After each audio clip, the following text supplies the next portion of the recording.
programang ito ay rated SPG. Striktong patnubay at gabay ng magulang ang kailangan. Maaaring may masiselang tema, lengguwahe, karahasan, sexual, horror o droga na hindi angkop sa mga... Nakarating na nga ang mga rescuers upang ang mailigtas na nga itong si Charlene at si Raymond.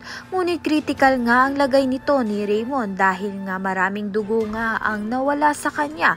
Pati na rin nga itong si Princess ay nakaligtas na nga rin. Makaligtas pa nga kaya itong si Raymond dahil nga binagsakan na nga siya ng isang malaking karma dahil nga pinagtaksilan niya nga itong si Charlene. Samantalang nag-aalala naman nga itong si Divina dito nga kay Raymond dahil hindi nga niya ito nakita nang lumabas nga itong si Charlene.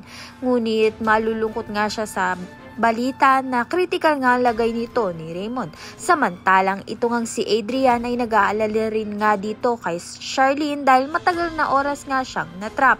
Ngunit parang may ibang ihip na nga ng hangin dahil mukhang hindi na nga itutuloy ni Charlene ang annulment case nga nila nito ni Raymond. Dahil nga matapos nga silang matrap ay nagkaaminan na nga sila ng kanilang mga saloobin na mahal pa rin nga nila ang isa't isa.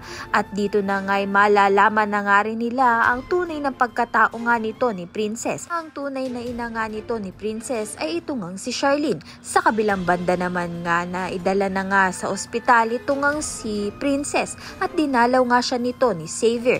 Ngunit hindi nga siya nito pinapansin ni Princess dahil baka magselos na naman nga itong si Liberty at mapahamak na naman nga itong si Princess. Kaya naman nga't malalaman nga natin kung tuluyan nga bang makaabot itong si Raymond sa ospital at makarecover nga siya. Ayan at iba pa ang dapat natin pakaabangan. Maraming salamat sa iyong panonood.